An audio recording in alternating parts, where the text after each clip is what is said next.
हाँ भाई देखिए, कछवा वंश 12वीं सदी में स्थापित हुआ है। एक बार मैं कल का थोड़ा सा रिवाइज करवा रहा हूँ। 12वीं सदी में कछवा वंश की स्थापना किसने की है? दूले राय, धोला राय अथवा तेजकर्ण। दूले राय, धोला राय अथवा तेजकर्ण। इसने राजधानियां बनाई हैं दौसा, जमवा, रामगढ़। जमवा, रामगढ़, आमेर को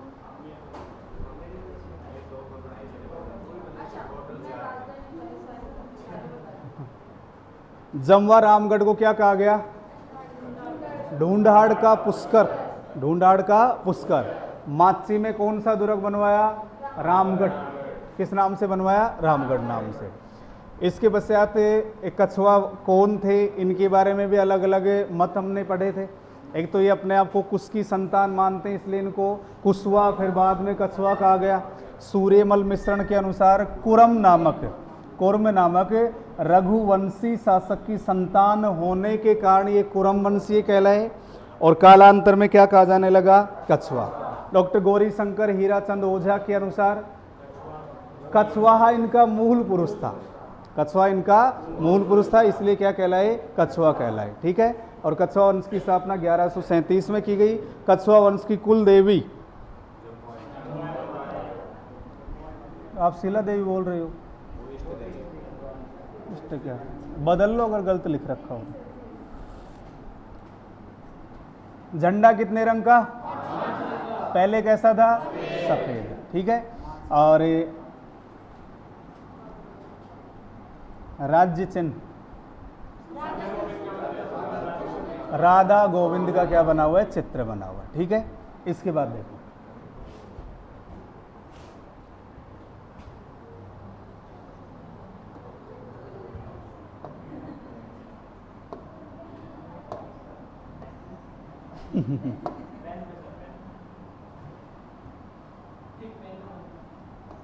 ले लो, अब करें? चलो ठीक है।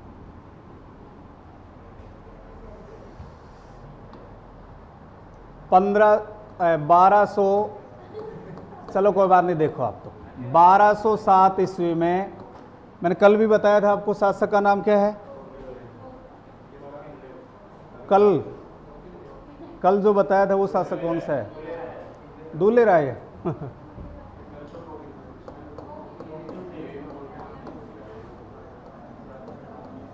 कोकिल देव ने 1207 में क्या किया?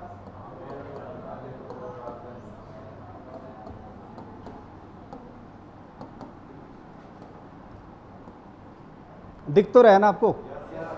आमेर को बनाया इन्होंने राजधानी। 1207 में आमेर को राजधानी बनाया और आमेर 1207 से लेकर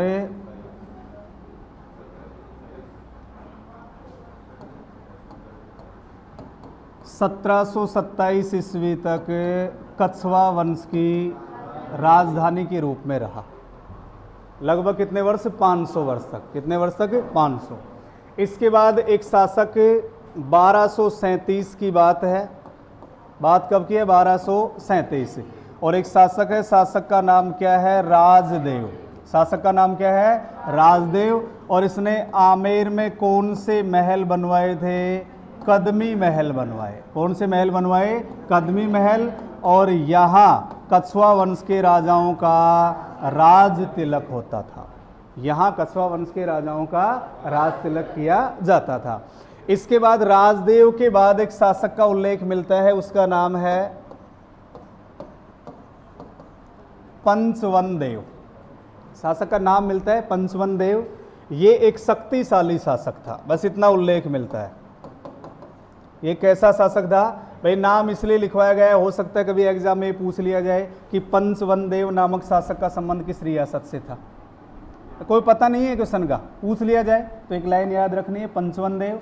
इसके बाद हमें बात करनी है पृथ्वीराज कछवा की।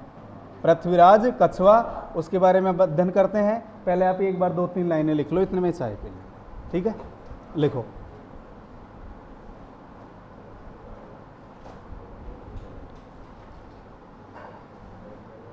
बारह सौ 7 ईस्वी में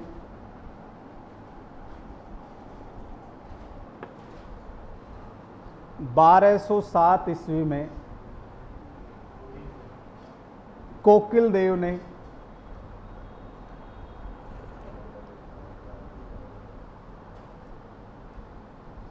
मीणाओं को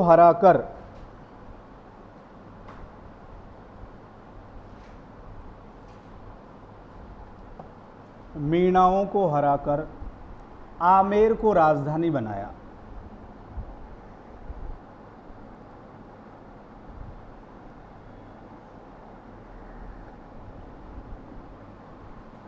आमेर को राजधानी बनाया।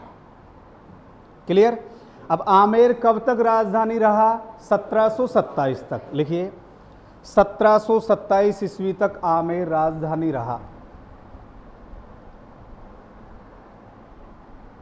1727 ईस्वी तक आमेर राजधानी रहा। भाई 27 तक क्यों है? क्योंकि 18 नवंबर 1727 को जयपुर की स्थापना हो जाएगी। 18 नवंबर 1727 को किसकी स्थापना हुई है? जयपुर की। उसके बाद राजधानी क्या बन गई? आपकी जयपुर बन गई। ठीक है। नेक्स्ट लाइन लिखिए 1237 ईस्वी में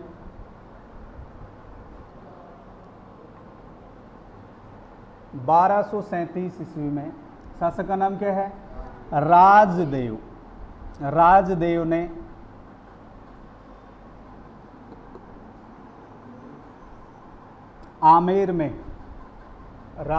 ने आमेर में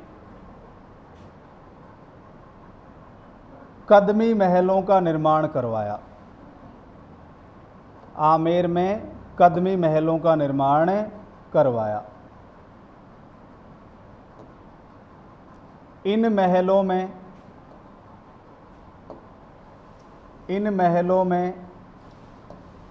कछवा वंश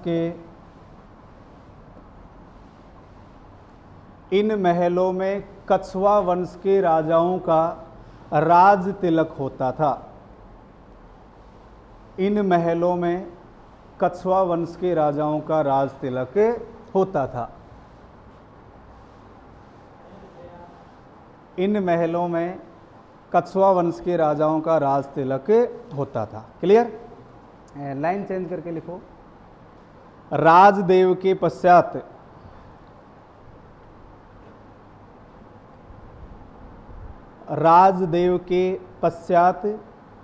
पंचवन देव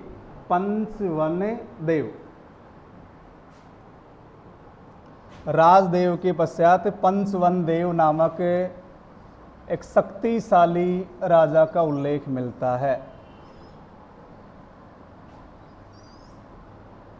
शक्तिशाली राजा का उल्लेख मिलता है। राजदेव के पश्चात पंचवन देव नामक एक शक्तिशाली राजा का उल्लेख मिलता है। क्लियर। अब आराम से समझिए और फिर लिखेंगे अपन। देखिए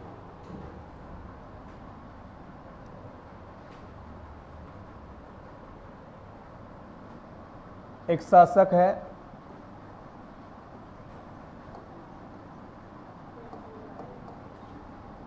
पृथ्वीराज कछवा है।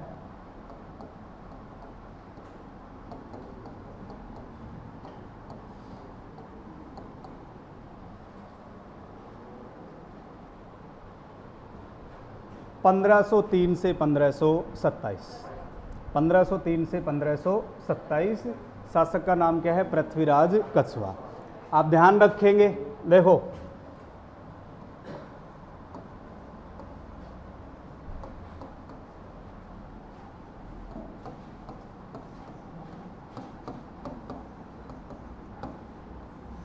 पृथ्वीराज सिसोदिया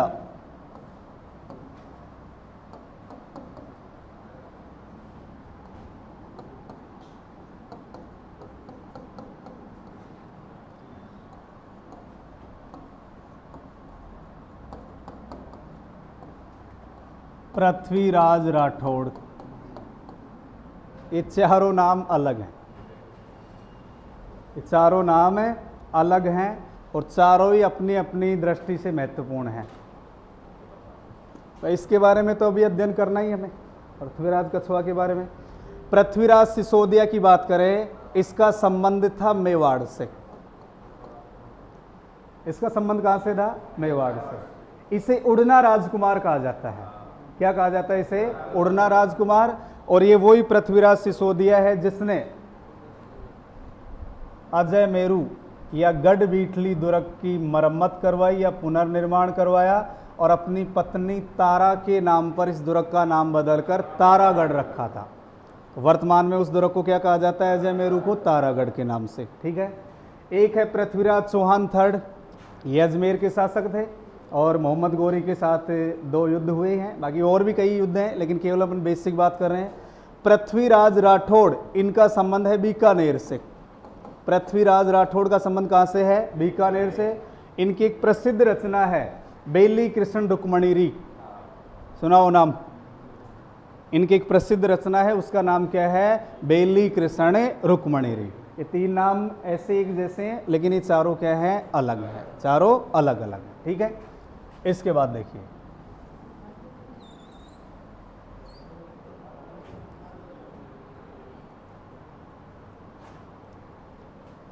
पृथ्वीराज कछुआ।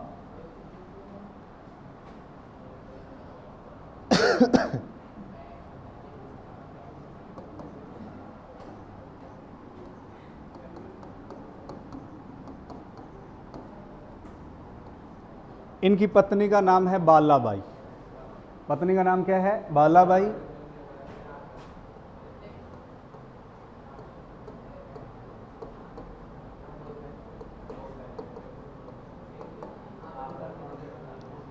और बीकानेर के शासक लूणकरण की पुत्री थी। पत्नी का नाम है बालाबाई और बालाबाई का संबंध कहां से है? बीकानेर से। बीकानेर का शासक कौन है? लूणकरण, उसकी क्या है? पुत्री है। इसी प्रकार इसके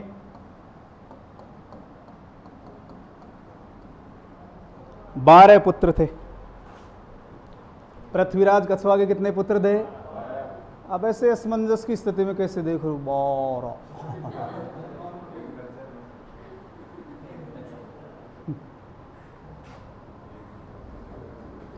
अब 12 पुत्र थे, तो इसे यानी भविष्य की चिंता थी। भविष्य आप जो सोच रहे हो, मैं वो बात नहीं कर रहा हूं, सुनिए।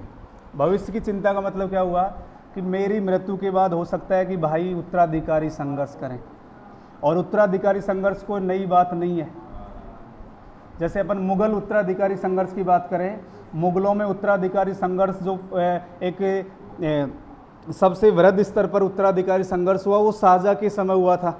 आपको याद हो, सितंबर 1657 में शाहजहाँ बीमार पड़ा और उसके 4 पुत्र थे, दारा शिकोह, शाह शुजा, मुराद बख्श और औरंगजेब। दारा शिकोह, शाह शुजा, मुराद बख्श और औरंगजेब, इन चारों भाइयों में राजगद्दी को लेकर के उत्तराधिकारी संघर्ष हुआ था। यद्यपि शाहजहाँ ने अपना उत्तराधिकारी दारा शिकोह को घोषित किया था।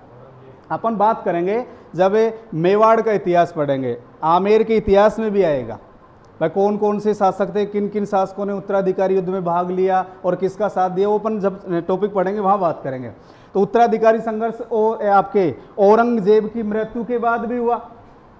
1707 में औरंगजेब की मृत्यु हुई, उसके बाद भी उसके पुत्रों में उत्तराधिकारी युद्ध हुआ। तो इसे इस बात का भय था कि कहीं आपस में भाई न लड़ें, मेरे मरने के बाद इनमें कोई संघर्ष या लड़ाई झगड़ा नहीं हो। इसीलिए इसने अपने साम्राज्य का विभाजन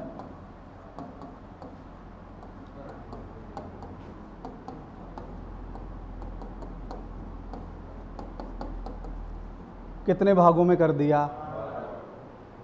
कितने भागों में? 12। इस व्यवस्था को कहा गया 12 कोटड़ी की व्यवस्था। एग्जाम में कई बार आ चुका है। इसे क्या कहा गया? 12 कोटड़ी व्यवस्था। तो 2 तरीके से एग्जाम में क्वेश्चन पूछा जा सकता है। 12 कोटड़ी का संबंध किस रियासत से था? आया हुआ है ये तो। 12 कोटड़ी का संबंध किस रियासत से? आमेर। अगर शासक का नाम पूछ लें तो पृथ्वीराज कछुआ। पृथ्वीराज कछुआ। इसके बाद देखिए,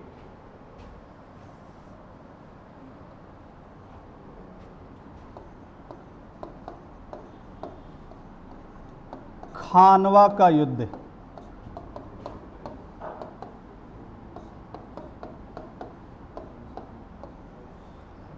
मार्च 1527। मैं युद्ध नहीं पढ़ा रहा हूं यहाँ। खानवा का युद्ध जब राणा सांगा आएंगे तो वहां हम डिटेल से अध्ययन करेंगे, केवल एक लाइन है वो बता रहा हूं।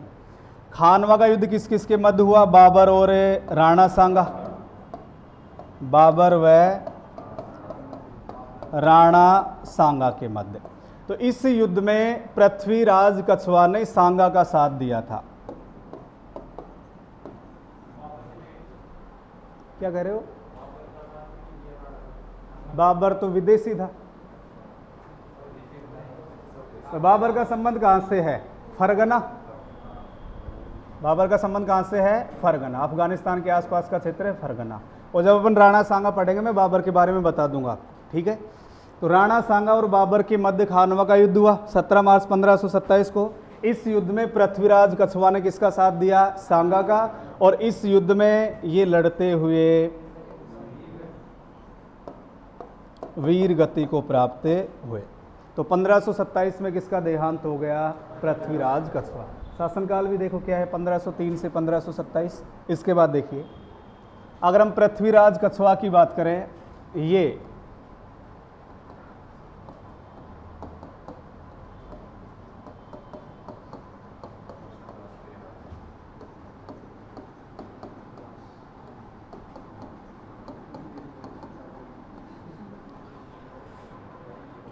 एक संत है जिनका नाम है कृष्णदास पैहारी। संत का नाम क्या है? कृष्णदास पैहारी। उनके शिष्य थे कौन? पृथ्वीराज कछवा। पृथ्वीराज कछवा संत कृष्णदास पैहारी के शिष्य थे। अगर हम संत कृष्णदास पैहारी की बात करें, देखिए ये संत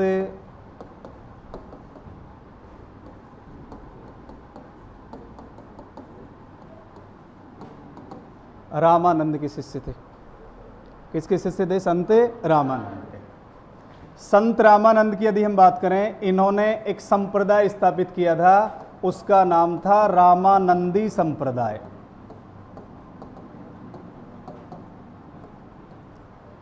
इन्होंने एक संप्रदाय स्थापित किया था जिसका नाम क्या है? रामानंदी संप्रदाय। तो राजस्थान में रामानंदी संप्रदाय की प्रधान पीठ, हम राजस्थान की बात कर रहे हैं भाई, राजस्थान में रामानंदी संप्रदाय की प्रधान पीठ कहाँ है? गलताजी जयपुर, जिसे मंकी वैली भी कहा जाता है, उत्तर तोताद्री भी कहा जाता है। मंकी वैली और उत्तर तोताद्री के नाम से जाना। जब आप कला संस्कृति पढ़ेंगे तो आपको डिटेल से पूरा पढ़ा दिया जाएगा। अपन केवल नाम आ गए इसलिए आपको थोड़ा सा बता रहा हूं। अब इस पीठ के प्रवर्तक भी कौन है? कृष्णदास पैहारी। गलताजी में जो रामानंदी संप्रदाय की राजस्थान में प्रमुख और सबसे बड़ी पीठ है, उसके प्रवर्तक कौन है? संत कृष्णदास पैहारी। और अगर हम दूसरी पीठ की बात करें, राजस्थान में रामानंदी संप्रदाय की दूसरी पीठ कहाँ है? रेवासा सीकर। दूसरी पीठ कहाँ है? रेवासा सीकर। और इस पीठ के प्रवर्तक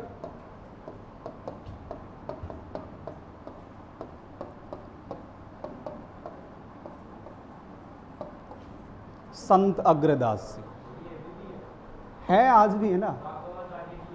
हाँ, तो इस पीठ के प्रवर्तक कौन थे? संत अग्रदास जी। और ये संत अग्रदास जी किसके शिष्य थे? ये संत कृष्णदास पैहारी के शिष्य थे भाई। आराम से समझिए, बाकी ये चीजें आप कला संस्कृति में पढ़ेंगे। अब नाम आ गए इसलिए 2 लाइनें बताई मैंने। दोबारा सुनिए, पृथ्वीराज कछवा किस संप्रदाय से जुड़े हुए थे? रामानंदी। और रामानंदी संप्रदाय की राजस्थान में सबसे बड़ी और प्रमुख पीठ कौन सी है? गलताजी। इसके प्रवर्तक कौन है? संत कृष्णदास पैहारी, ये इनके शिष्य हैं। और राजस्थान में दूसरी पीठ कहाँ है? रेवासा सीकर। कौन से संप्रदाय की? रामानंदी संप्रदाय की, जिसके प्रवर्तक कौन है? संत अग्रदास जी। और एक इसके शिष्य थे कृष्णदास पैहारी के। यहाँ तक कोई डाउट है क्या? इसके बाद देखिए,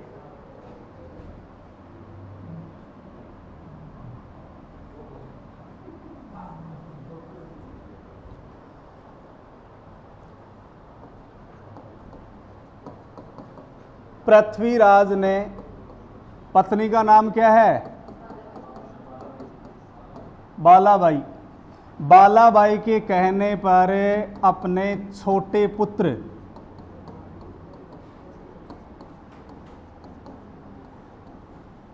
पूरणमल को उत्तराधिकारी घोषित कर दिया। मरने से पहले की बात है। कभी आप सोचो कि मर तो गया और फिर अब उत्तराधिकारी घोषित कर रहा है, पहले की बात है ये। पूरणमल को घोषित कर दिया उत्तराधिकारी। अब ये जो पूरणमल है, इसका बड़ा भाई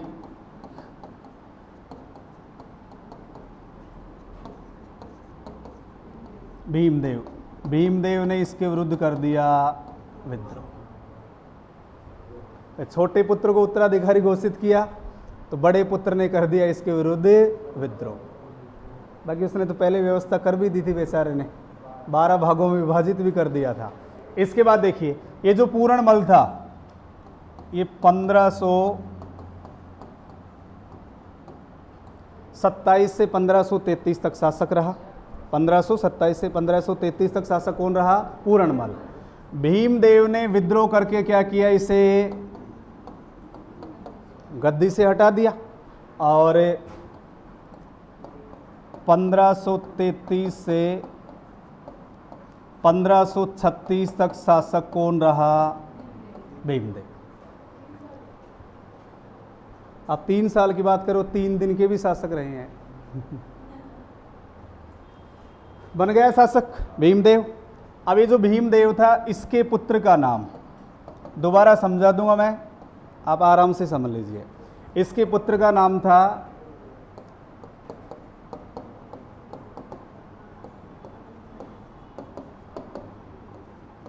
रतन सिंह कछवा। इसके पुत्र का नाम क्या है? रतन सिंह कछवा। ये जो रतन सिंह है, इसका शासनकाल है लास्ट का कितना है वहां?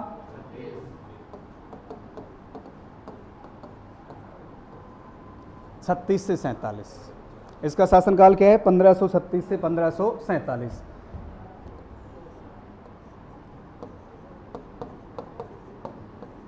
शराब का अत्यधिक सेवन करता था। किसका सेवन करता था?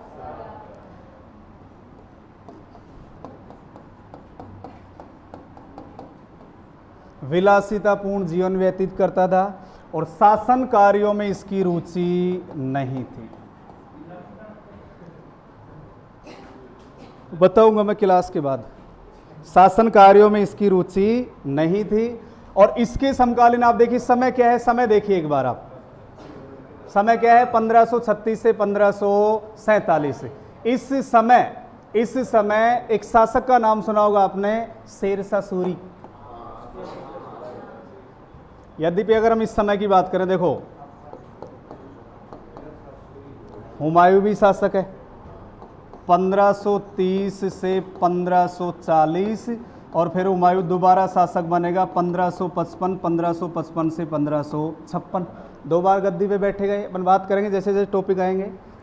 अब 1540 में देखो 15 वर्षों का अंतर दिखाई दे रहा है यहाँ आपको। 40 से 55 15 वर्षों का अंतर है। इन 15 वर्षों में भारत पर किसने शासन किया है? सूरवंश ने, न कि शेरशाह सूरी ने। क्योंकि आप 15 वर्ष बोल रहे हो ना, इसलिए लिखा है मैंने, क्योंकि शेरशाह सूरी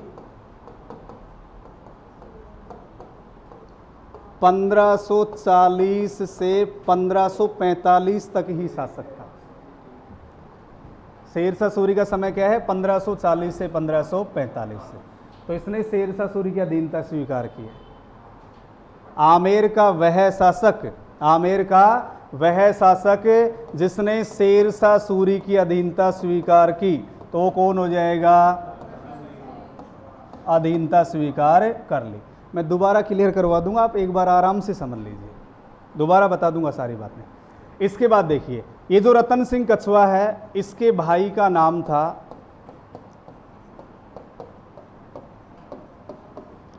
आसकरण कछवा।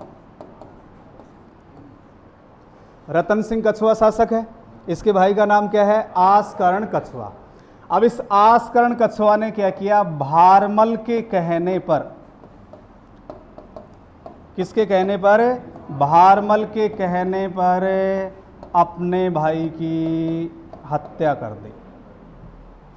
भाई कौन है? रतन सिंह। कौन कह रहा है हत्या करने के लिए? भारमल पृथ्वीराज कछुआ का पुत्र है। भारमल कौन है? पृथ्वीराज कछुआ का पुत्र। अब इसने हत्या कर दी, और जब हत्या करवाई इसने अपने भाई से, आराम से ठंडे माइंड से समझ लो, मैं दोबारा समझा दूंगा, दोबारा नहीं, मैं तीसरी बार भी समझा दूंगा। हाँ यही है बिहारी मल, कर्नल टोडने से बिहारी मल का है, वो लिखेंगे जब हम टॉपिक पढ़ेंगे तब। भारमल के कहने पर किसने हत्या कर दी?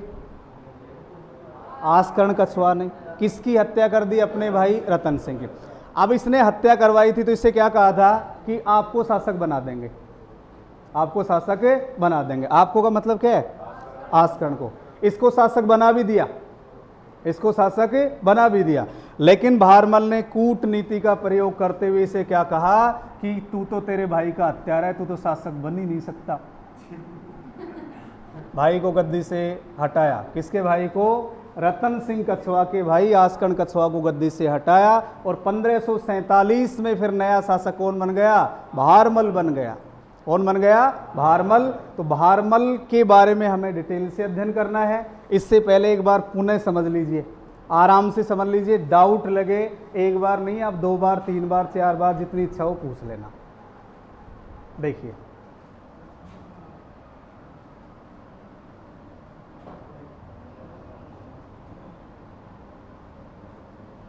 यहां से ये ना, देखो पृथ्वीराज कछुआ।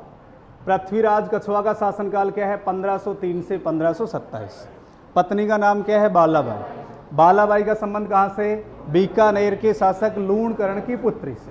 कहाँ से संबंध? बीकानेर से। इसकी पुत्री थी, किसकी? लूणकरण की। इसके 12 पुत्र थे। कितने पुत्र थे? 12। तो इसने साम्राज्य का विभाजन 12 भागों में किया, या 12 भाइयों में साम्राज्य का विभाजन कर दिया। इसे क्या कहा गया? 12 कोटड़ी व्यवस्था। तो 12 कोटड़ी व्यवस्था का संबंध किस रियासत से है? आमेर। और अगर हम शासक की बात करें तो कौन हो जाएगा? पृथ्वीराज कछुआ। क्लियर है यहां तक? इसके बाद देखिए युद्ध हुआ, एक युद्ध का नाम क्या है? खानवा का युद्ध। कौन सा युद्ध? खानवा। और खानवा का युद्ध कब हुआ? 17 मार्च 1527। खानवा का युद्ध हम अलग से पढ़ेंगे जब मेवाड़ का इतिहास पढ़ेंगे, और मेवाड़ के इतिहास में जब टॉपिक आएगा राणा सांगा तो वहाँ खानवा का युद्ध हम अलग से पढ़ेंगे। तो खानवा के युद्ध में पृथ्वीराज कछुआ ने राणा सांगा का साथ दिया और युद्ध में लड़ते हुए वीर गति को प्राप्त हुए। पृथ्वीराज कछुआ किस संप्रदाय से जुड़े हुए हैं? रामानंदी। रामानंदी संप्रदाय के संस्थापक तो कौन है? संत रामानंद। संत रामानंद के शिष्यों की संख्या भी 12 थी। संत रामानंद के शिष्यों की संख्या भी कितनी थी? 12।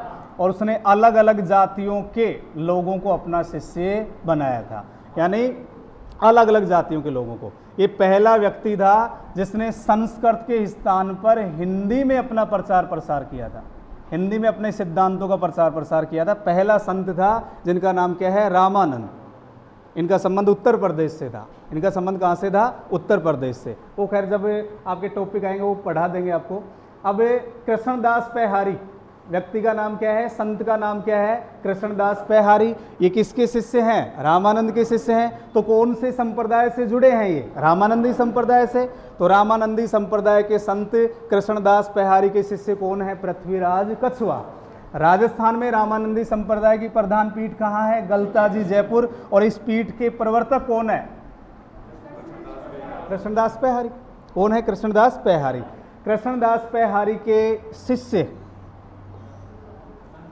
संत अग्रदास जी। और इन्होंने कहाँ पीठ स्थापित की? रेवासा सीकर में। तो रामानंदी संप्रदाय की राजस्थान में दूसरी पीठ कहाँ है? रेवासा सीकर में। रेवासा सीकर। इसके बाद देखिए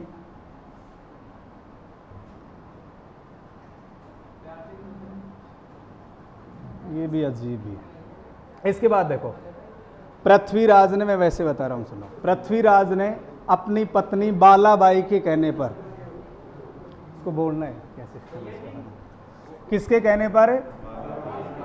1 मिनट रुक जाओ, बोलो इसको। ये भी शायद गर्मी में।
बालाबाई पत्नी है इनकी, तो बालाबाई के कहने पर इसने क्या किया, अरे छोटे पुत्र पूरणमल को अपना उत्तराधिकारी बना दिया। और पूरणमल जैसे ही उत्तराधिकारी घोषित होता है उसकी मृत्यु के बाद शासक बनेगा। पृथ्वीराज कछवा की मृत्यु के बाद शासक बना। अब जैसे ये शासक बना, विद्रोह कौन कर रहा है, भीमदेव, बड़ा पुत्र भीमदेव विद्रोह कर देता है। 1533 में उसे गद्दी से हटाकर खुद शासक बन गया खुद। इसके बाद उसने कब से कब तक शासन किया, 1533 से 1536 तक। जो भीमदेव है, भीमदेव ने कब से कब तक शासन किया, 1533 से 1536 तक। भीमदेव के बाद शासक कौन बना,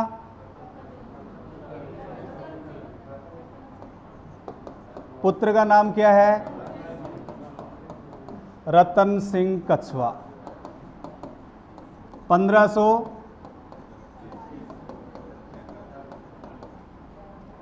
अब कुछ तो मानते हैं कि 46 में इनका देहांत हो गया, कुछ 47 मानते हैं।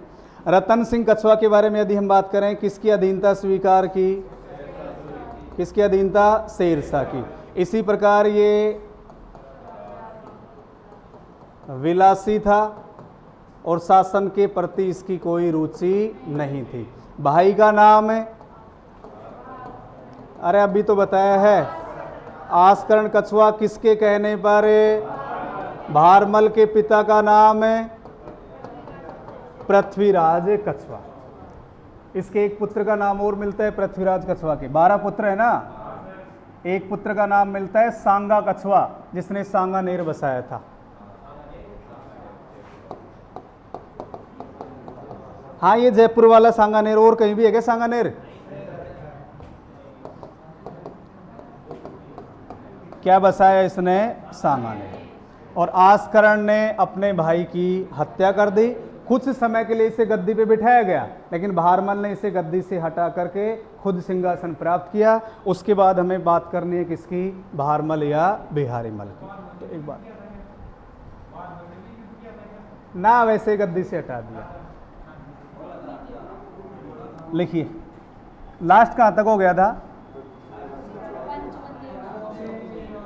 आप टॉपिक बनाइए, पृथ्वीराज कछवा है, हेडिंग डाल लीजिए, पृथ्वीराज कछवा है।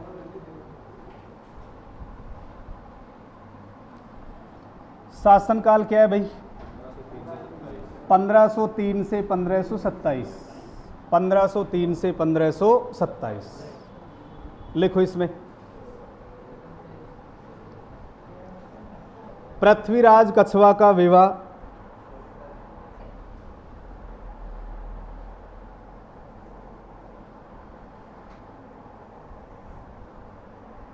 पृथ्वीराज कछवा का विवाह बीकानेर के शासक, बीकानेर के शासक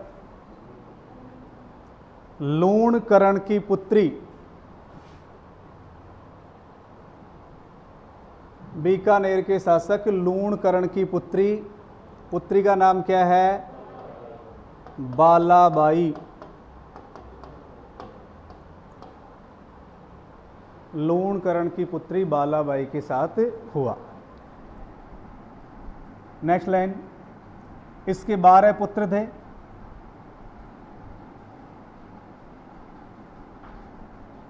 इसके 12 पुत्र थे।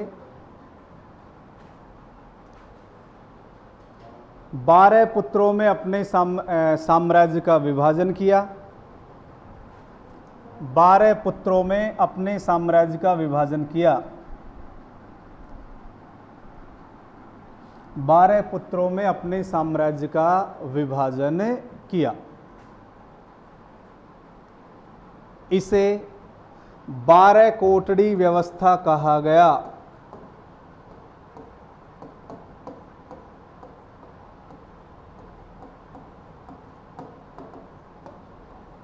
इसे 12 कोटड़ी व्यवस्था कहा गया। तो 12 कोटड़ी व्यवस्था का संबंध किस रियासत से हो गया? आमेर से।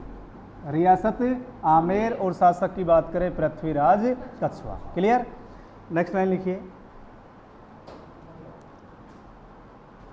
खानवा के युद्ध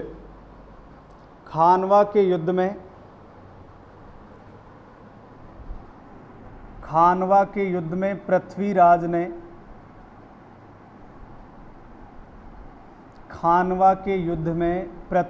ने बाबर के विरुद्ध राणा सांगा का साथ दिया।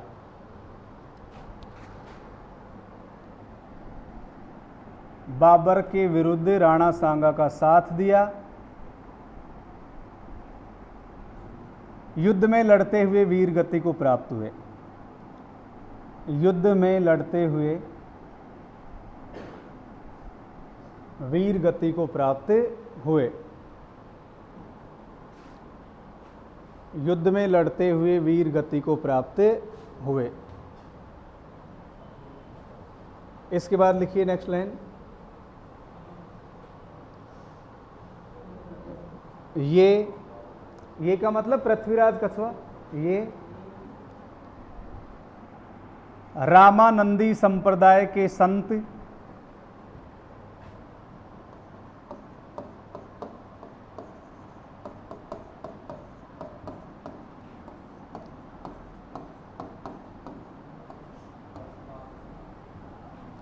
रामानंदी संप्रदाय के संत कृष्णदास पैहारी के शिष्य थे।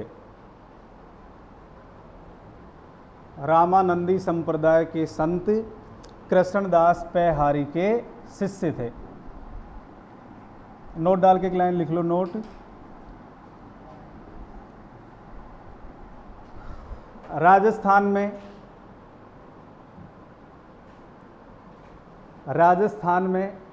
रामानंदी संप्रदाय की प्रधान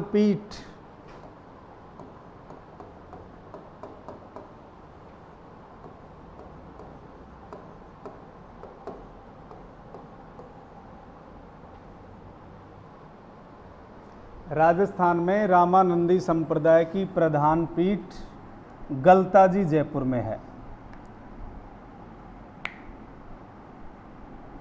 गलताजी जयपुर में है। क्लियर?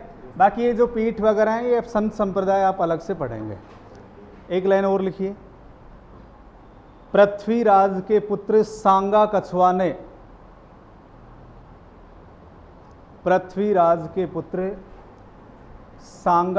ने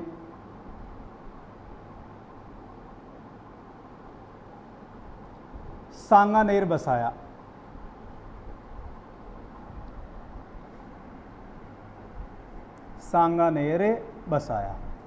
ठीक है।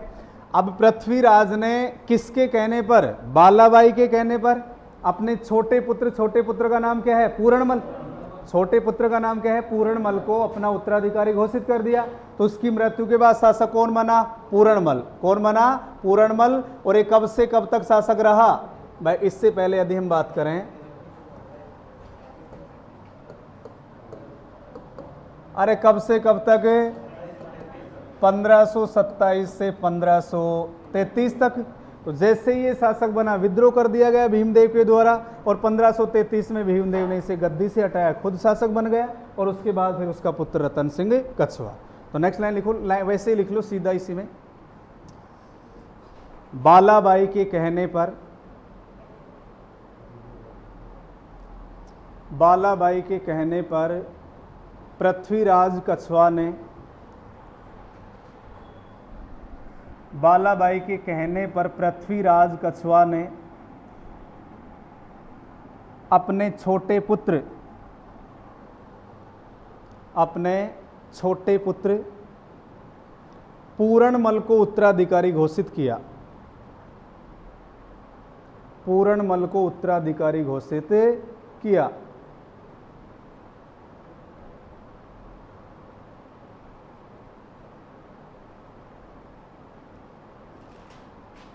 अब 1527 में शासक कौन बन गया? पूरणमल। और इसका विरोध या इसके विरुद्ध विद्रोह किसने किया था? भीमदेव ने।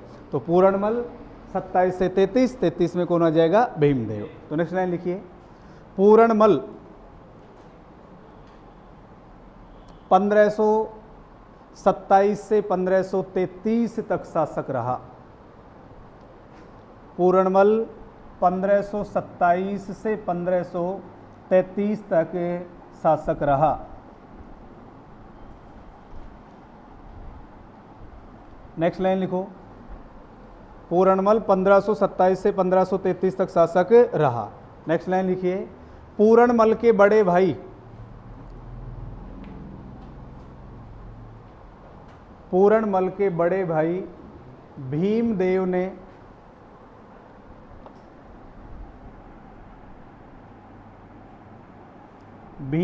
ने विद्रोह करके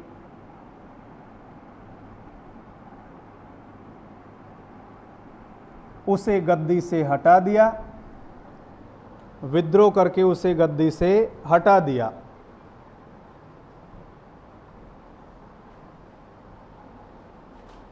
भीमदेव ने 1533 से 1536 तक शासन किया।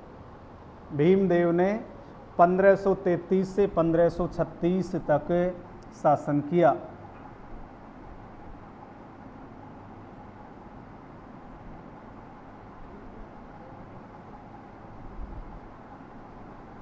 हो गया क्लियर?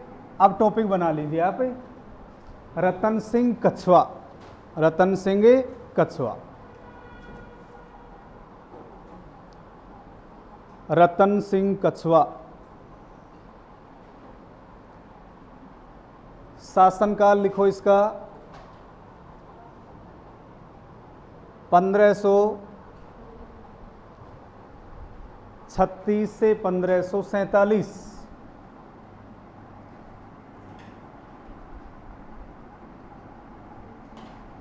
1536 से 1547। तो अत्यधिक शराब का सेवन करने के कारण ये कैसा था? विलासी था। विलासी जीवन व्यतीत करता था और शासन कार्यों के प्रति इसकी कोई रुचि नहीं थी। लिखिए नेक्स्ट लाइन, शराब का सेवन करने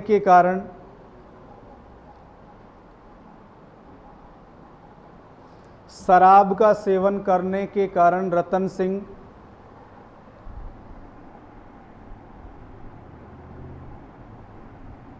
विलासितापूर्ण जीवन व्यतीत करता था। शराब का सेवन करने के कारण रतन सिंह विलासितापूर्ण जीवन व्यतीत करता था।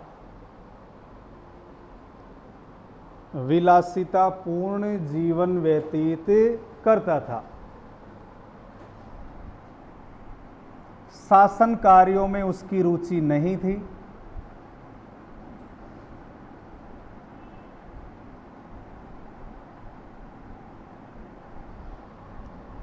शासन कार्यों में उसकी रुचि नहीं थी। भारमल के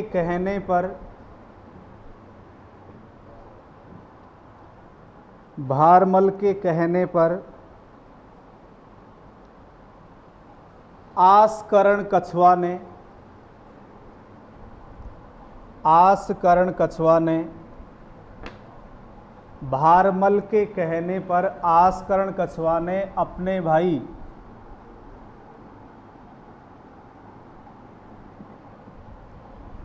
रतन सिंह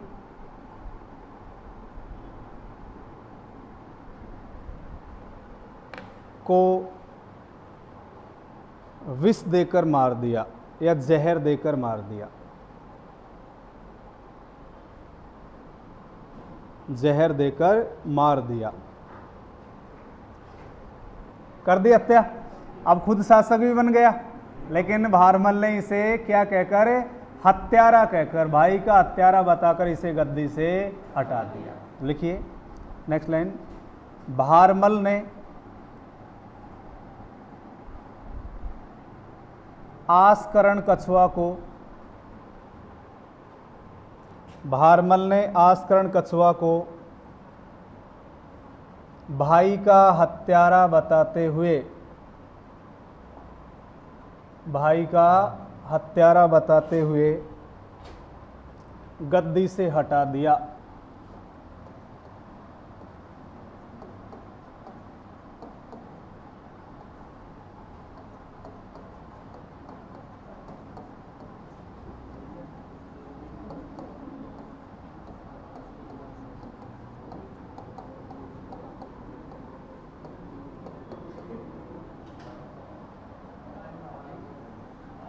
इसके बाद हम बात करते हैं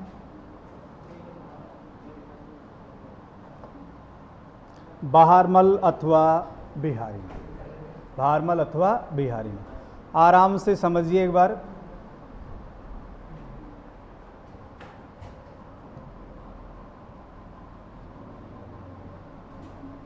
देखिए भाई,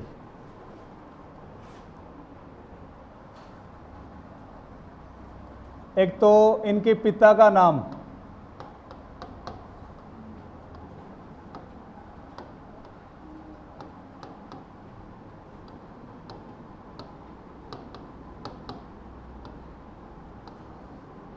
पृथ्वीराज कछुआ। पिता का नाम क्या था? पृथ्वीराज कछुआ। जब ये शासक बना तो 50 वर्ष की आयु थी इसकी।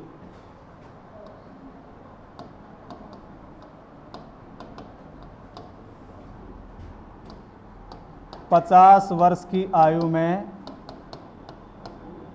शासक बना।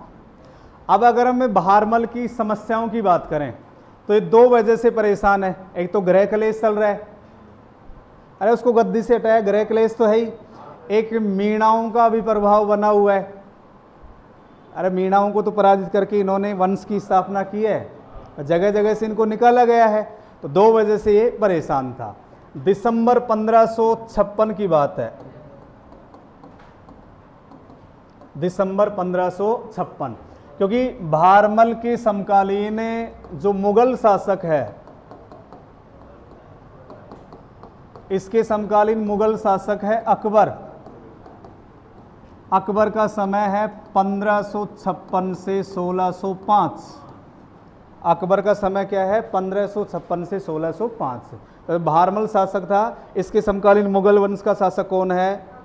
अकबर। दिख तो रहा है, नहीं दिख रहा है?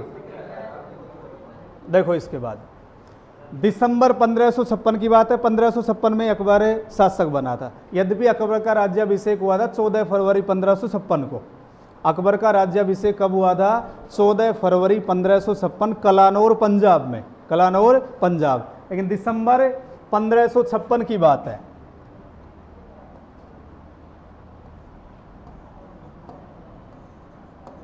एक व्यक्ति है जिसका नाम है मजनू खां। व्यक्ति का नाम क्या है? मजनू खां। इस मजनू खां ने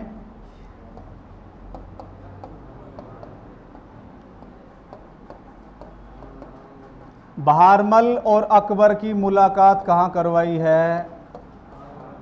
आगरा में। तो पहली बार बहारमल अकबर से कहाँ मिला है? आगरा में। और मुलाकात किस व्यक्ति के द्वारा करवाई गई? मजनू खां के द्वारा। इसके बाद देखिए, जनवरी 1562 की बात है भाई, जनवरी 1562। जनवरी 1562 में अकबर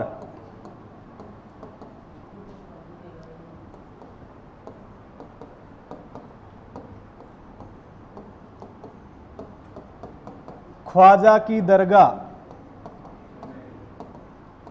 अजमेर जा रहा था। जनवरी 1562 में अकबर कहाँ जा रहा था? ख्वाजा की दरगाह अजमेर। व्यक्ति है एक जिसका नाम है चगताई खां। व्यक्ति का नाम क्या है? चगताई खां। चगताई खां ने सांगानेर में, स्थान है सांगानेर, सांगानेर में फिर किसकी मुलाकात करवाई है? भारमल और अकबर की। एक बार मुलाकात कहाँ हुई है? 1556 को आगरा में, और उसके बाद जनवरी 1562 में अकबर कहाँ जा रहा है? ख्वाजा की दरगाह अजमेर, और व्यक्ति का नाम है चगताई खां। इसने सांगानेर में भारमल और अकबर की मुलाकात करवाई। भारमल ने अकबर की अधीनता स्वीकार की। तो राजस्थान का पहला राजपूत शासक जिसने मुगलों की अधीनता स्वीकार की वो कौन हो जाएगा? भारमल। कौन हो गया? भारमल। अब इसके बाद क्या किया भारमल ने?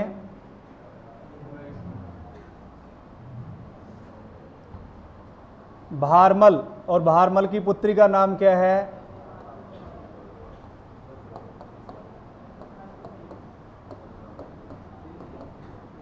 हरखाबाई।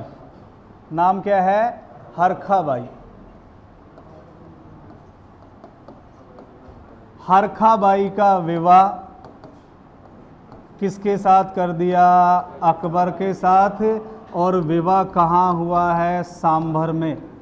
आया हुआ प्रश्न है भैया, विवाह कहाँ हुआ है? सांभर में। ये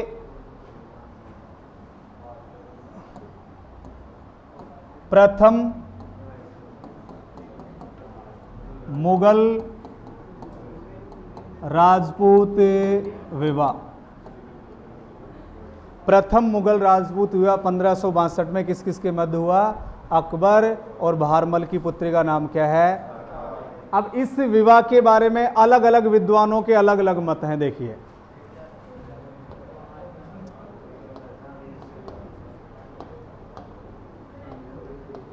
एक इतिहासकार है, इतिहासकार का नाम है स्मिथ। इतिहासकार का नाम क्या है? स्मिथ।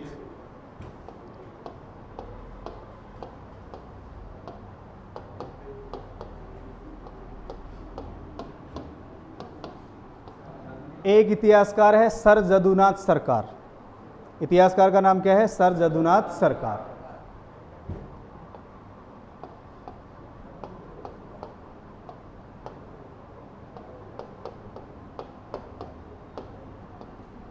एक इतिहासकार है B.L. पनगड़िया। एक का नाम क्या है? B.L. Panagariya.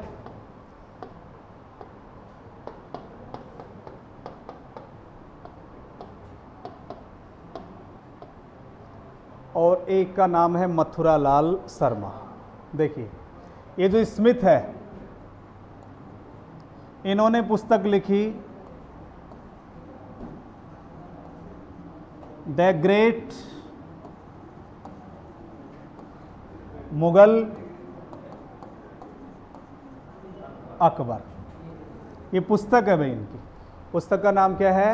The great Mughal Akbar. इसके बाद जदुनाथ सरकार ने एक पुस्तक लिखी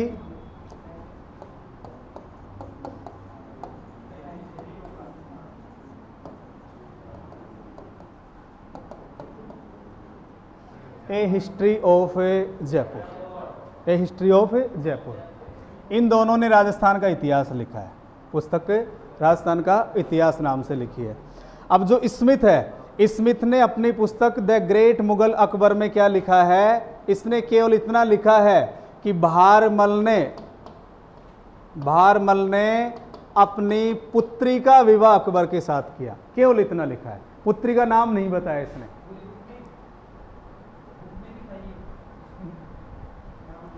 और क्या बता रहा हूं, तो सुनोगे कहां से? ध्यान है ही नहीं आपका। 40 मिनट से नहीं है, 1 मिनट की बात नहीं कर रहा हूं मैं। दूसरा इतिहासकार है सर जदुनाथ सरकार। इसने पुस्तक कौन सी लिखी? A history of Jaipur. इसने भी क्या लिखा कि भारमल ने अपनी पुत्री का विवाह किया है।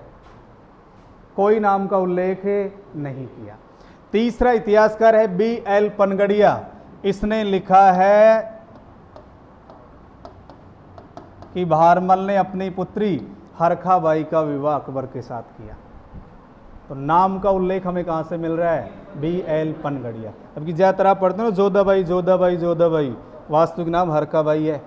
वो इसके अन्य नाम कौन कौन से वो अपन बात करेंगे, लेकिन वास्तविक बता दिया मैंने BL पनगड़िया। इन्होंने नाम क्या बताया है? हरखा बाई। ये मथुरालाल शर्मा क्या कहते हैं कि वैवाहिक संबंध हुआ ही नहीं। इसने क्या कहा कि अकबर और भारमल में कोई वैवाहिक संबंध स्थापित नहीं हुए। इसने केवल अकबर और भारमल की मुलाकात का ही उल्लेख किया है। मैं इसलिए बता रहा हूं, अलग अलग हो सकता है कोई इतिहासकार के अनुसार कुछ पूछ लिया जाए।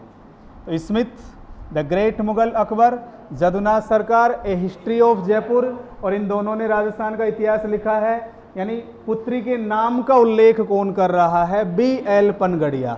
जबकि मथुरालाल शर्मा ने क्या कहा कि वैवाहिक संबंध स्थापित ही नहीं हुए, इन दोनों में केवल क्या हुई थी? मुलाकात। ये अलग अलग विद्वानों के अनुसार अलग अलग बातें हैं। अब इन वैवाहिक संबंधों का क्या प्रभाव पड़ा अबुल फजल के अनुसार समझिए। टाइम है क्या? समझ लीजिए थोड़ा सा। वो वैवाहिक संबंध स्थापित हो गए।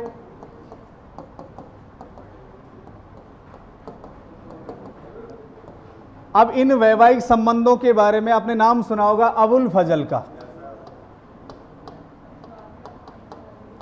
अबुल फजल जो अकबर का दरबारी है। अबुल फजल कौन था? अकबर का दरबारी। इसने क्या कहा? अबुल फजल ने लिखा है कि इन वैवाहिक संबंधों के पश्चात अकबर की नीति में क्या आया? परिवर्तन। और अकबर कौन से धर्म के नज़दीक आने लगा? हिंदू धर्म के नज़दीक आने लगा। अबुल फजल बता रहा है बात कि इन वैवाहिक संबंधों के पश्चात अकबर की नीति में परिवर्तन आया और कौन से धर्म के नज़दीक आ गया? हिंदू धर्म के नज़दीक। अबुल फजल लिखता है कि प्रतिदिन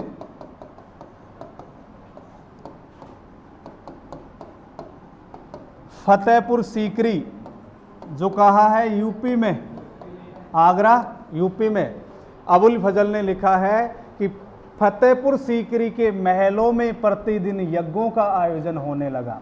इस्लाम में यज्ञ नहीं होते हैं। इस्लाम में यज्ञ कहाँ होते हैं? यज्ञ हिंदू धर्म से जुड़े हुए हैं। तो ये अबुल फजल एक परिवर्तन बता रहा है कि इन वैवाहिक संबंधों के पश्चात एक परिवर्तन देखने को मिलता है कि फतेहपुर सीकरी के महलों में प्रतिदिन यज्ञों का आयोजन होने लगा। और इसके पश्चात, इन वैवाहिक संबंधों के पश्चात, भारमल को 5000 का मनसब दिया गया। अकबर ने भारमल को कितने का मनसब दिया? 5000 का। और 2 उपाधियां दी, राजा, अमीर उल उमरा। कौन कौन सी उपाधियां दी अकबर ने इसे? राजा, अमीर उल उमरा। इसके बाद भारमल अपने पुत्र और अपने पौत्र को अकबर की सेवा में भेज देता है। अपने पुत्र भगवान दास, और भगवान दास का पुत्र था मान सिंह। इन दोनों को किसकी सेवा में भेज दिया? अकबर की सेवा। यहीं से वैवाहिक संबंध स्थापित होते हैं, यानी मुस्लिम लड़कियों के राजपूतों के साथ, राजपूतों के मुस्लिम लड़कियों के साथ। क्योंकि एक उदाहरण दे देता हूं आपको मैं, अगर ऐसी कंडीशन नहीं होती कि केवल एक तरफा वैवाहिक संबंध थे तो शाहजहां इस पर प्रतिबंध नहीं लगाता। शाहजहां ने एक अलग से वैवाहिक विभाग स्थापित किया था और उसने स्पष्ट कहा था कि जो भी हिंदू मुस्लिम बन जाता है वो मुस्लिम लड़की से विवाह कर लेगा। क्योंकि अगर ऐसी कंडीशन नहीं होती तो बताओ वैवाहिक संबंधों से संबंधित विभाग स्थापित होता क्या? आप ये बता दीजिए। तो आपस में क्या हो गए, यानी एक ऐसी संस्कृति का विकास हुआ जिसमें हिंदू और इस्लाम संस्कृति के तत्व आज भी दिखाई देते हैं। जैसे अकबर सबसे ज्यादा प्रभावित था हिंदू संस्कृति से। अकबर का जो मकबरा है बौद्ध शैली में बना हुआ है। अकबर ने सभी धर्मों को समान दृष्टिकोण से देखा था, इसलिए कुछ जो मुसलमान थे, मुसलमानों का मतलब जो ये आपके धर्म से जुड़े हुए व्यक्ति हैं, उन्होंने अकबर को धर्मद्रोही घोषित कर दिया था कि ये तो इस्लाम धर्म का विद्रोही है और हिंदू धर्म के नज़दीक जा रहा है। लेकिन उसकी नीति कैसी थी? सुलह कुल की नीति थी। बाकी बात करेंगे अपन।